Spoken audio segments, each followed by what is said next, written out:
Hello बच्चों, welcome back to my YouTube channel Aakash Vidyapeeth. तो बच्चों, आज की क्लास भी होगी बहुत ही ज़्यादा ख़ास। आज भी हम लोग करेंगे PYQs, प्रीवियस ईयर के क्वेश्चंस करेंगे। इसके पहले की क्लास में, इसके पहले के लेक्चर्स में भी हमने PYQs किए थे, उसी को कंटिन्यू कर रहा हूँ। तो आज हम लोग NDA के क्वेश्चंस करेंगे, JEE मेंस के क्वेश्चन करेंगे, एडवांस के क्वेश्चन करेंगे, ठीक है ना।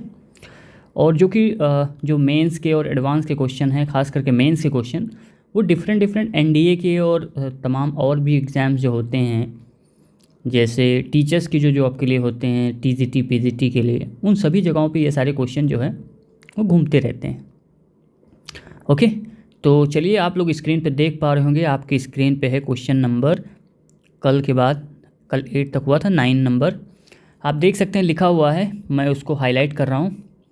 लिखा है sin 10, sin 50, फिर 50 है, फिर 250 के साथ sin 10 लगा हुआ।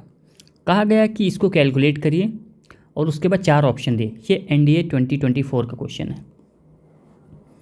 तो जब भी कभी आपको साइन के टर्म प्रोडक्ट में दिखे, साइन ए साइन बी टाइप का, तो मन में बस एक ही ख्याल आता है जो आपने पढ़ा था फॉर्मूला, कि 2 sin A और इसके साथ अगर साइन बी आ जाए, यानी 2 sin A sin B होता है, तो आप लोग लिखते थे cos A minus B minus cos A plus B. ये क्वेश्चन देखते ही आपके दिमाग में घूमना शुरू करना चाहिए। इसका मतलब बच्चों, इसमें आपको कमी दिख रही 2 की। हर जगह अगर 2 होता sin A sin B की जगह साथ में, तो हम इस फॉर्मूले को बना सकते हैं। तो ऐसा करते हैं, 2 से पूरे को मल्टीप्लाई करो एंड उसी 2 से डिवाइड भी कर दो।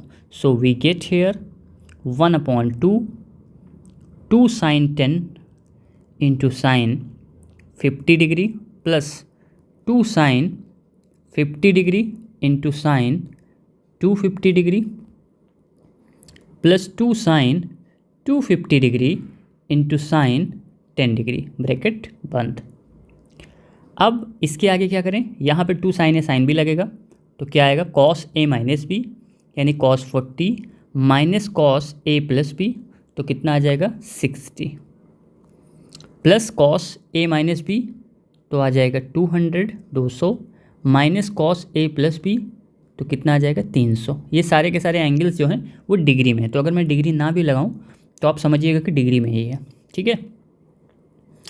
अब उसके बाद नेक्स्ट वाले में cos कितना आएगा, 10 माइनस होगा 250 में से, तो cos 240 माइनस cos 260, ब्रैकेट बंद। अब आगे अगर देखें हम लोग, तो क्या मिलेगा हमको, यहाँ पे दिख पा रहा होगा cos 40, cos 60 की वैल्यू 1/2 होती, cos 200 को ऐसे ही रहने दो। माने जिन जिन की वैल्यूज़ हमको पता है, जैसे 60 की पता है, 300 की पता है, 240 की, इन वैल्यूज़ को हम रख देते हैं। cos 300 की वैल्यू भी आएगी कितनी, कैलकुलेट करेंगे तो 300 माने 1/2, क्योंकि 4th क्वाड्रेंट में जाएगा। और उसके बाद cos 240 ये जाएगा आपका 3rd क्वाड्रेंट में, cos नेगेटिव होता है तो माइनस हो जाएगा, यानी माइनस 1/2 माइनस cos 260। अब 1/2 ये -1/2 माइनस 1/2 जो 3 बार आए हैं, इनको ऐड करेंगे तो -3/2 आ जाएगा, ठीक है। अच्छा, अब इसके साथ cos 40 को हम रोक देते हैं, और ये जो 200 और 260 है, इसमें क्या करते हैं, अच्छा ऐसा भी कर सकते हैं, इसमें ऐसा कर सकते हैं कि इसमें cos जो 200 है, इसको हम 180 + 20 लिख सकते हैं। 180 + थीटा वाला कॉन्सेप्ट अगर इसमें लगाएं, तो इस जगह पे 180 + थीटा का मतलब कौन से क्वाड्रेंट में जाएगा, 3rd में जाएगा। तो इसका मतलब मैं इसके जगह लिख सकता हूँ cos 20 डिग्री, क्योंकि बड़े एंगल से छोटा हो जाएगा तो थोड़ा आसानी से हम लोगों को दिखना शुरू हो जाएगा। इसी तरीके से यहाँ 260 है, इसको मैं लिख सकता हूँ 360 - 100, जो कि 4th क्वाड्रेंट में जाएगा। 4th में cos पॉजिटिव होता है, तो इसका साइन नहीं बदलेगा, यानी कि ये cos 100 आ जाएगा। सो ये थोड़ा सा बेटर है देखने में, इसमें से माइनस कॉमन भी ले लें तो अंदर प्लस हो जाएगा, तो ये थोड़ा सा बेटर अपील करता है 200 और 260 के कंपेयर में। तो इसको अब सॉल्व करते हैं। -3/2 कॉस 40 डिग्री। अब इसमें cos C plus cos D लगा दो तो क्या फॉर्मूला आएगा, 2 कॉस 100 में 120 हो जाएगा, जुड़ेगा 20 और बटे 2 करेंगे तो 60 आ जाएगा। और कॉस 100 में से 20 गायब हो गया, 80 का 2 से भाग करेंगे तो 40 आ जाएगा। ठीक है, अब 1/2 -3/2 प्लस कॉस 40 डिग्री। ठीक, इसको अगर देखें तो 2 कॉस 60 की वैल्यू होती है 1, 2 कॉस 60 की वैल्यू 1 होती है, 1 से मल्टीप्लाई हुआ तो कॉस 40 आ गया। ये दोनों आपस में कट गए तो मल्टीप्लाई होके आ गया रिजल्ट कितना, -3/4। तो इसका ऑप्शन बी करेक्ट हो जाएगा। ठीक है, अच्छा आप जब इस क्वेश्चन को सॉल्व करेंगे तो इतना टाइम नहीं लगेगा क्योंकि आपको क्वेश्चन को सॉल्व करना है, ना कि किसी को समझाना होगा। तो आप बहुत सारे स्टेप्स इसमें आपको लिखने ही नहीं पड़ेंगे, मतलब अगर टेक्निकली देखा जाए तो 2 से 3 लाइन में ये क्वेश्चन कंप्लीट हो जाएगा। आगे आते हैं नेक्स्ट क्वेश्चन पे, क्वेश्चन नंबर 10। तो क्वेश्चन नंबर 10 को देखिए सॉल्यूशन। इसमें लिखा हुआ tan 65, फिर ये वाला लिखा है 45 और ये है और ये है। तो 45 की वैल्यू तो हमको पता है 1 होती है तो वो हो जाएगा 2, यानी सेकंड टर्म की वैल्यू तो 2 आ जाएगी। तो प्रॉब्लम हमको सेकंड टर्म से है ही नहीं। अब क्या करें, इस 65 को और 25 को एक साथ ले लो और उसको चेंज कर लो साइन में। तो ऐसा मैं करता हूँ, sine 65 divided by cos 65 minus last वाला tan 25 को मैं लिख दूँ sine 25 divided by cos 25। Okay, और लास्ट में क्या बचेगा, +2 तो रहेगा, ये सेकंड टर्म की वैल्यू है 2, ठीक है ना, -2 और tan 40, इसको ऐसे ही रहने दो। अब इसमें एलसीएम आप ले लीजिए, एलसीएम आएगा कॉस कितना आ जाएगा 65 डिग्री और कॉस 25 डिग्री, तो क्रॉस मल्टीप्लाई होके सेट हो जाएंगे, यानी sine 65 degree into cos 25 degree minus sine 25 degree into cos 65 degree +2 -2 tan 40 degree. अब इसको सिंप्लीफाई करें तो ऊपर आपको फॉर्मूला दिख रहा होगा, sign A cos B minus cos A sine B. तो ऊपर लिखा हुआ साइन 65 - 25, ठीक है, और नीचे आ गया कॉस 65 प्लस नहीं, cos 65 into cos 25 +2 - 2 tan 40 degree. अब ऊपर न्यूमरेटर में तो आपको दिख रहा है साइन 40 बन रहा है, लेकिन नीचे आपको कॉस के 2 टर्म प्रोडक्ट में दिख रहे हैं। तो ऐसा करता हूँ, नीचे वाले को 2 से और ऊपर वाले को 2 से मल्टीप्लाई करता हूँ। तो ऊपर तो बन गया 2 साइन 40 डिग्री और नीचे देखो 2 कॉस से कॉस बी बनेगा फॉर्मूला, यहाँ पे फॉर्मूला बनेगा 2 कॉस से कॉस बी। तो 2 कॉस से कॉस बी का फॉर्मूला अगर इस जगह पे बनाएंगे तो क्या बन के निकलेगा, कॉस ए प्लस बी, 65 में 25 जोड़ेंगे 90 आएगा, plus cos A minus B, 65 में से 25 जाएगा तो कॉस 40 आ जाएगा, राइट, +2 - 2 tan 40 डिग्री। अब आपको पता है कॉस 90 की वैल्यू होती है 0 और यहाँ पे बचा क्या साइन 40 और इसके नीचे कॉस 40, साइन बटे कॉस होता है tan, तो ये लिखा है 2 tan 40 डिग्री, ये फर्स्ट टर्म है, +2 - 2 tan 40 डिग्री। ये दोनों कट गए तो आंसर आ गया 2। सो द आंसर कौन सा करेक्ट हो जाएगा, ऑप्शन इसका सी ऑप्शन करेक्ट हो जाएगा। ओके, चलिए आगे बढ़ते हैं नेक्स्ट क्वेश्चन पे। तो अगला क्वेश्चन भी बेहतरीन क्वेश्चन है, ये भी एनडीए का आया हुआ सवाल है।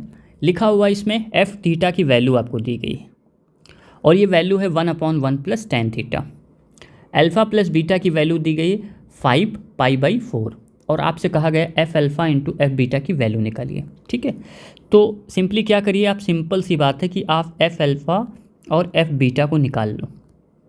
जहाँ जहाँ थीटा था, ये जो डब्बा में वैल्यू लिखी है वहाँ पे अल्फ़ा रख दीजिए, तो ये लिख जाएगा अगर आप ध्यान से देखें। अच्छा, एक काम पहले कर लेते हैं, ऐसा मैं एक्सप्लेन कर देता हूँ पहले कि एफ अल्फ़ा का मतलब मैं इसको ऐसे लिख दूँ 1/1 + tan अल्फ़ा, और इसको जब साइन कॉस में चेंज करेंगे तो ये लिखा जाएगा cos alpha divided by sine alpha plus cos alpha. मैंने tan को किस में चेंज कर लिया, साइन और कॉस में।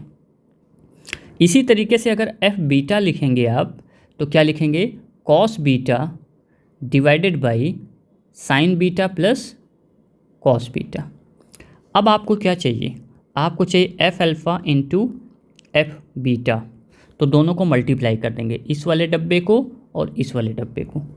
तो क्या आएगा, कॉस अल्फ़ा कॉस बीटा, ये तो ऊपर आ गया, और नीचे sine alpha plus cos alpha, इसका मल्टीप्लिकेशन करेंगे sign beta plus cos beta, multiply कर लें। तो ऐसा करते हैं, ऊपर जो है 2 से मल्टीप्लाई कर देते हैं, क्योंकि ऊपर 2 कॉस है, कॉस भी हमको दिख रहा है, और नीचे भी 2 से मल्टीप्लाई कर दो। ठीक है, तो ऊपर तो बन गया कॉस अल्फ़ा प्लस बीटा एक ब्रैकेट में plus cos alpha minus beta, नीचे वाले में 2 को ऐसे रहने दो। अब इन दोनों ब्रैकेट्स को आपस में मल्टीप्लाई करो, तो साइन अल्फ़ा इसके साथ कौन आएगा, sign beta plus cos alpha इसके साथ cos beta plus sine alpha into cos beta plus cos alpha into sine beta. Okay, चलिए ऊपर देखिए क्या लिखा हुआ, cos alpha plus beta plus cos alpha minus beta. ठीक है, अब आप ध्यान से देखें, तो ये जो टर्म लिखा है, ये फॉर्मूला लिखा है, पहले जो 4 टर्म हैं 2 के पेयर वाले, उसमें कॉस है कॉस बी प्लस साइन है साइन बी, ये फॉर्मूला होता है कॉस ए माइनस बी का। और अंतिम वाले जो 2 पद लिखे हुए हैं, ये लिखा हुआ साइन ए कॉस बी, ठीक है, plus cos A sine B. तो ये फॉर्मूला किसका है, ये साइन ए प्लस बी का है। ओके, अब अगर आप ध्यान से देखें तो आपको ऊपर एक और वैल्यू दी गई है, अल्फ़ा प्लस बीटा की वैल्यू है 5π/4, है ना। तो अगर 5π/4 को ध्यान से देखो तो ये कौन से क्वाड्रेंट में जाएगा, ये जाएगा आपका थर्ड क्वाड्रेंट में।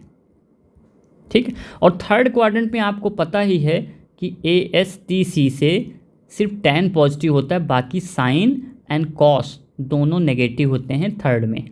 इसका मतलब, और आपको ये भी पता है कि π/4 के मल्टीपल में जब साइन या कॉस चलते हैं तो या तो उनकी वैल्यू होती है 1/√2 या होती है -1/√2। ठीक है, π/4 के मल्टीपल में जब चलते हैं। ठीक है, तो इसका मतलब मैं कह सकता हूँ कि इस पर्टिकुलर एंगल पे साइन 5π/4 की वैल्यू और कॉस 5π/4 की वैल्यू बराबर होती।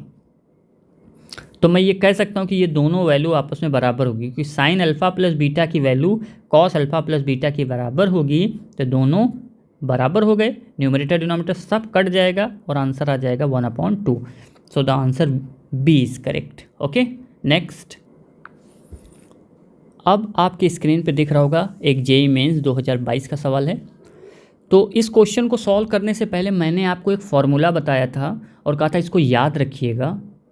मैंने आपको 3 फार्मूले बताए थे, जबकि एक बताया था मैंने sine theta sine 60 degree minus theta into sine 60 degree plus theta. मैंने कहा था इसकी वैल्यू होती 1/4 साइन 3 थीटा। इसी तरीके से मैंने आपको कॉस के बारे में बताया था और tan के बारे में बताया था। तो आप लोग पीछे की क्लास जो लेक्चर्स हैं उनको ज़रूर देखें, ताकि आपको चीज़ें समझ में आएँ और क्वेश्चन आपसे हो सकें। ओके, तो यहाँ पर अगर इस क्वेश्चन को ध्यान से देखो तो आपको ऐसी ही फीलिंग आने लगेगी।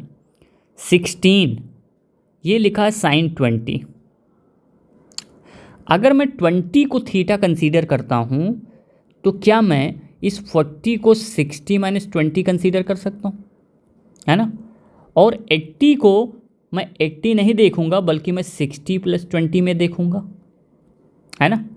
अगर मैंने ऐसा देख लिया तो फिर इस क्वेश्चन को सॉल्व करने में आपको सेकंड लगेंगे, मुश्किल से 5 सेकंड लगेंगे, और हो सकता है आपको पेन भी ना उठाना पड़े और ये क्वेश्चन सॉल्व हो जाए, अगर ये दिमाग में क्लिक कर गया है थॉट। तो 16 × 1/4 साइन 3 थीटा, थीटा का मतलब 20 डिग्री। काट दो इसको 16 से, मतलब 4 से 16 को काटोगे तो 4 साइन और आ जाएगा 60 डिग्री। तो आएगा कितना 4 साइन 60 होता है √3/2, कट पिटा के इसकी वैल्यू आएगी 2√3। So option B is correct. I hope आपको ये बात समझ में आ गई होगी। नेक्स्ट अगर हम अगले क्वेश्चन की तरफ जाएं बच्चों, तो अगला क्वेश्चन क्या है। इस क्वेश्चन को अगर आप ध्यान से देखें तो मैंने आपको एक सीरीज बताई थी, continued product of cosine series. मैंने आपको बताया था cos theta into cos 2 theta into cos 2 square theta up to मैंने आपको बताया था कॉस 2 की पावर n-1 थीटा। मैंने बताया था इसकी वैल्यू होती थी साइन 2 की power n theta divided by 2 की power n into sine theta. और मैंने कहा था कि इस सीरीज़ को आपको याद भी रखना है, ठीक है। और मज़े की बात यह कि इसका मैंने प्रूफ भी करा दिया था पीछे की क्लास में। तो अब आपको इस क्वेश्चन को ध्यान से देखना है, आपको काफ़ी कुछ सेम दिख रहा होगा। ऐसा करता हूँ, इस क्वेश्चन में मैं π/33 को थीटा ही ले लेता हूँ, ठीक है।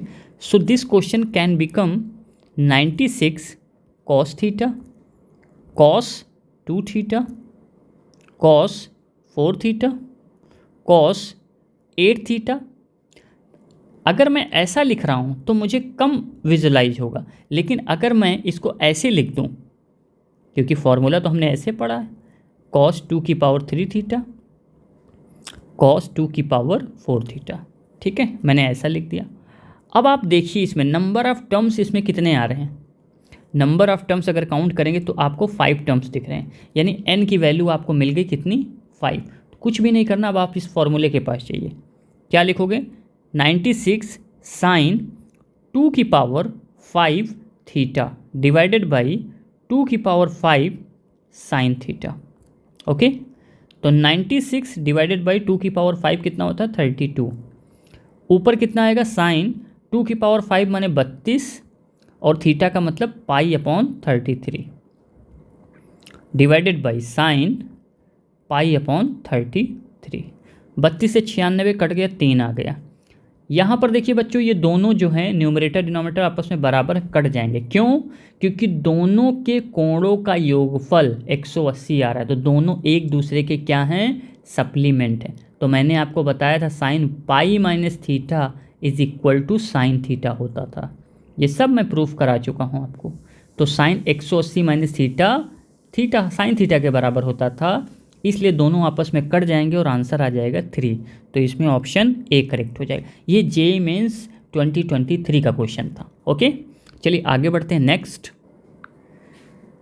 अब आपके स्क्रीन पे एक और क्वेश्चन दिख रहा होगा, ये भी जेईई मेंस 2029 का है ना, 2019 में आया हुआ सवाल है। इसमें कुछ आपको उसी पैटर्न पे क्वेश्चन ये आपको थोड़ा सा दिखेगा, लेकिन थोड़ा सा आप इसमें दिमाग लगाएंगे।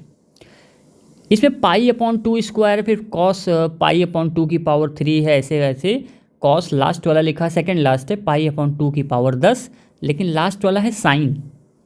तो ऐसा करता हूँ, अगर मैं इस सीरीज़ को उल्टा देखूँ तो आई थिंक इसको मैं बेटर तरीके से देख सकता हूँ।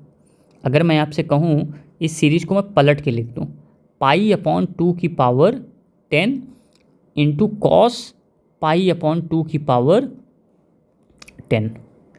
अब उसके बाद कौन सी आएगी टर्म्स, कॉस π/2 की पावर 9, कॉस π/2 की पावर 8, और ऐसे जाते जाते आगे तक जाएंगे तो कॉस π/2 की पावर 3, और जो फर्स्ट टर्म था उसको मैंने लास्ट बना दिया कॉस π/2 की पावर 2। ठीक है, अब जैसे आप देखिए दोनों के एंगल बराबर हैं, पहला वाला जो डब्बा है इनमें दोनों के एंगल बराबर है। तो जब भी कभी आप साइन और कॉस को देखते हो तो साइन और कॉस में एक अलग ही जुगलबंदी होती है। साइन और कॉस अगर एक साथ हैं, उनके एंगल बराबर हैं, तो पता नहीं क्यों आप लोगों को भी ये फॉर्मूले की फीलिंग आती होगी। जब भी कभी आप साइन ए के साथ कॉस ए को देखते हो तो आप कहते हो सर 2 से अगर इसको मल्टीप्लाई कर दिया जाए तो मज़ा आ जाए, और ये बन जाता है साइन 2a। वही फीलिंग मुझे भी आ रही। तो मैं ऐसा क्या करूँ, 2 से मल्टीप्लाई करूँ और 2 से डिवाइड कर दूँ, तो क्या बनेगा 1/2। अब ध्यान देना, अब इसी के बाद कॉन्सेप्ट आएगा। पहला वाला जो डिब्बा है वो सॉल्व होगा, साइन 2 थीटा बनेगा। तो साइन 2 और थीटा का मतलब π/2 की पावर 10, ये पहला डब्बा। उसके साथ बाकी कॉस पाई अपॉन 2 की पावर 9 एट्सेट्रा, और लास्ट वाला कॉस पाई अपॉन 2 की पावर 2। बाकी सब ऐसे रहने दीजिए, उसको बार बार नहीं लिखना कि टाइम वेस्ट नहीं करना अपने को। अब साइन 2 थीटा, तो देखो ये 2 से 2 की पावर 10 में जाकर 1 2 कट जाएगा, तो पहला टर्म बचेगा साइन पाई अपॉन 2 की पावर 9। अब कौन इसके साथ बैठ जाएगा, अब इसके साथ कहेगा कॉस पाई अपॉन 2 की पावर 9 आ जाएगा। अब अगले डब्बे में कॉस पाई अपॉन 2 की पावर 8, कॉस पाई अपॉन 2 की पावर 7, और लास्ट में कॉस पाई अपॉन 2 की पावर 2। तो अब आप कहोगे सर फिर से तो वही फॉर्मूला क्रिएट हो गया। मैं कहूँगा बिल्कुल क्रिएट हो गया। फिर से मैं 2 से मल्टीप्लाई करूँगा और इसकी पावर 2 कर दूँगा, 1 2 और बढ़ जाएगा। अब जब इसको आप सॉल्व करेंगे बच्चों, तो आप लोग ध्यान दीजिए, अब इसके बाद सबको नहीं सॉल्व करना। अब हम लोग एक पैटर्न पकड़ेंगे। जब आप इस सेकंड डब्बे को फिर से सॉल्व करेंगे, इस वाले डब्बे को, तो आपको फिर से साइन 2 थीटा की फीलिंग आएगी, है ना, क्योंकि दोनों के एंगल बराबर। तो फिर से यहाँ पे 2 की पावर 9 से 1 2 हटेगा, जैसे 2 की पावर 10 से ऊपर वाले में से 1 2 हट के 9 बना था, तो ये बन जाएगा साइन पाई अपॉन 2 की पावर 8 बनेगा। अब ये इसके साथ सेट होगा, कॉस वाले के साथ।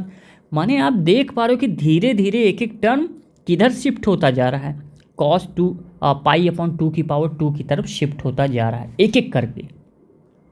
तो अब आपको सबको नहीं करना, अब आपको ऑब्जर्वेशन दिखानी है। क्या ऑब्जर्वेशन दिखानी है? आपको ये पकड़ना है कि कितनी बार आपने 2 की पावर में यहाँ रखा। तो अगर आप ध्यान से देखें ऊपर क्वेश्चन में, तो आप देखें 2 की पावर 2 से चले थे और 2 की पावर 10 तक गए थे। कॉस में कॉस के कितने पद आ रहे हैं? कॉस के जो पदों की संख्या है वो 9 पद हैं। कितने पद हैं? 9 पद हैं। यानी 9 बार हम 2 2 से ऊपर मल्टीप्लाई करेंगे और नीचे 2 2 से डिवाइड करेंगे। तो फाइनली इफ़ आई राइट, तो मैं लिखूँगा 2 की पावर 9, 1 अपॉन 2 की पावर 9, और लास्ट में हमको सॉल्व करने पे कुछ ये मिलेगा, कॉस पाई अपॉन 2 की पावर 2 डॉट डॉट के बाद, और कॉस पाई अपॉन 2 की पावर 2, यानी साइन पाई अपॉन 2 की power 2 into cos pi upon 2 की पावर 2, और इसके साथ भी एक 2 रहेगा। ठीक है, क्योंकि टोटल कितने कॉस हमने ऊपर गिने, टोटल कॉस जो हैं वो 10 हैं, 2 से लेकर 10 तक जा रहे हैं। तो टोटल कितनी संख्याएं हुई? 9 संख्याएं हो गई, है ना, 9 संख्याएं हो जाएंगी। तो 2 की पावर 9। अब इस वाले डब्बे को जब आप सॉल्व करेंगे तो 1 अपॉन 2 की पावर 9, ये भी फॉर्मूला वही बनेगा साइन 2 थीटा का। तो ये सॉल्व करने पर आएगा साइन पाई बाई 2 आएगा। हल करके देख लीजिएगा, यही आएगा, क्योंकि 2 से 2 कट जाएगा। तो साइन 90 की वैल्यू कितनी होती है? 1। तो 1 अपॉन 2 की पावर 9 का मतलब 1 अपॉन 512। सो कौन सा ऑप्शन? ऑप्शन ए करेक्ट हो जाएगा। ठीक है, ये भी बहुत बढ़िया सवाल था। इस क्वेश्चन को आप थोड़ा सा फील करिएगा। चलिए आगे बढ़ें। नेक्स्ट, अब ये जेईई एडवांस में आया हुआ सवाल है, बहुत ही प्यारा सा सवाल है ये। इस क्वेश्चन को देखिएगा आप लोग। मैं कलर चेंज कर लेता हूँ इसमें। इस क्वेश्चन को ध्यान से पढ़ता हूँ तो आप लोग समझिएगा। The area of the equilateral triangle which contains 3 coins of unit radius. बस इसका मतलब आपसे कहा गया है कि आपको इस ट्रायंगल की एरिया निकालनी है, और ये ट्रायंगल कैसा है? इक्विलैटरल ट्रायंगल है। कैसा है ट्रायंगल? इक्विलैटरल ट्रायंगल है। सबसे पहली बात तो कंफर्म होगी कि इक्विलैटरल है। अब आप गौर करिएगा, अगर इक्विलैटरल ट्रायंगल है तो आपको पता ही area of equilateral triangle is equal to √3/4 into side square. यही फॉर्मूला आपने बचपन से अब तक पढ़ा है, और यही फॉर्मूला होता भी है, √3/4 साइड स्क्वायर। अब अगर आपसे कोई कहे कि मैं आपको ये कोई भी एक साइड की लेंथ दे दूँ, किसी भी साइड की इस ट्रायंगल की, तो आपको फिर एरिया निकालने में बिल्कुल टाइम नहीं लगेगा। राइट बच्चों? तो ऐसा करते हैं, इसका हम साइड निकालने का कोशिश करते हैं कि साइड कैसे निकाली जाए। ठीक है, तो देखो साइड कैसे मैं निकालूंगा। देखिएगा फिगर को ध्यान से देखिए। तीनों जो कॉइन्स हैं वो एक दूसरे को टच करें। ये फिगर मैंने बनाया नहीं, ये क्वेश्चन में आपको दिया गया था, ठीक है। तो ऐसा मत समझना कि सर ने पहले से क्वेश्चन का फिगर बना लिया, क्वेश्चन में आपको फिगर ऐसा दिया गया था, ये क्वेश्चन में फिगर गिवन था। ये 3 सर्कल हैं, तीनों के सेंटर भी गिवन थे, C1 C2 and C3। Radius जो थी 1 यूनिट थी, मान लीजिए ये रेडियस 1 यूनिट है, ठीक है। अब आप गौर करिएगा, C1 से लेकर C2 के बीच की दूरी कितनी होगी, 2 यूनिट। तो मैं यहाँ से भी एक परपेंडिकुलर गिरा देता हूँ। और आपको ये भी पता है कि नीचे जो वाली जो लाइन है BC, जो नीचे वाली लाइन है BC, वो वृत्त को यानी सर्कल को टच कर रही है। तो जब भी कोई रेखा यानी कोई लाइन किसी सर्कल को टच करती है तो उसके सेंटर से जहाँ पर टच करता है वहाँ पर अगर एक रेखा गिराई जाती है तो वो हमेशा उस पर लंबवत होती है, परपेंडिकुलर होती है। तो आप देख पा रहे होंगे कि यहाँ पर अगर इसको मैं MN देखूँ तो क्या मैं कह सकता हूँ MNC2 C1 जो है एक रेक्टेंगल बनेगा, आयत बनेगा। तो मैं ये भी कह सकता हूँ कि ये वाली दूरी भी कितनी होगी, 2 यूनिट होगी। क्यों? क्योंकि ऊपर 1 1 था। इसका मतलब मुझे ये पता चल गया ये M से लेकर N तो 2 यूनिट है। अब अगर कोई मुझे BM दे दे, ये वाली डिस्टेंस BM, और कोई मुझे NC की वैल्यू दे दे, तो मैं फिर जो है साइड पूरी पता चल जाएगी मुझे ट्रायंगल की, तो एरिया निकाल लूँगा। अच्छा, एक बात आपको फिगर से भी दिख रहा होगा कि BM जो है वो NC के बराबर होगा। क्यों? क्योंकि तीनों सर्कल बराबर हैं, तो जितनी दूरी B से M की होगी उतनी ही N से C की होगी। तो अब अगर मैं आपसे कहूँ कि मैं BM अगर निकालूँ, ठीक है, अगर मैं किसी तरीके से ये BM निकाल लूँ तो फिर हमारा काम बन जाएगा। अब आप गौर करिएगा, मैं क्या कर रहा हूँ, इस पॉइंट B से C1 को मिला दूँ, ठीक है। अब आप एक चीज़ बताइए ज़रा हमको, C1 से जब मिलाएंगे तो ये वाला जो एंगल अंदर बनेगा, ये वाला एंगल, ये कितना होगा? क्या मैं कह सकता हूँ कि ये जो अंदर एंगल बनेगा ये एंगल 30 डिग्री होगा? आप कहोगे बिल्कुल होगा सर। क्यों होगा? क्योंकि आपको पता है कि अगर आप ध्यान से देखो तो 2 स्पर्श रेखाएं खींची गई। कौन कौन सी? एक तो B से लेकर M और इसको भी कुछ मान ले MNP। तो आप देख पा रहे हो कि BM और BP वृत्त यानी सर्कल पे 2 स्पर्श रेखा हैं। तो जब स्पर्श रेखा खींची गई तो ये जो B से C1 को जब मिलाया जाएगा तो ये हमेशा इस एंगल, पूरा जो एंगल बनता था B पे, उसको समद्विभाजित करेगा यानी बाइसेक्ट करेगा। और आपको क्वेश्चन में पहले से दिया गया कि ये इक्विलैटरल ट्रायंगल है, तो इसका मतलब ये एंगल डिवाइड करेगा 30 30 में। तो मैं ऐसा करता हूँ, उस फिगर को बाहर निकाल लेता हूँ। ये एक फिगर हमको अंदर दिख रहा है, ये है B, ये है M, ये है C1, ये है 90 डिग्री, ये है रेडियस 1 यूनिट, है ना। मुझे चाहिए BM की वैल्यू, ये है एंगल 30 डिग्री। तो अगर मैं इसमें tan लगा दूँ, ट्रायंगल BMC में, BMC1 में अगर मैं tan लगाऊँ तो tan 30 की वैल्यू किसके बराबर आएगी? 1/BM आ जाएगा। tan 30 कितना होता है?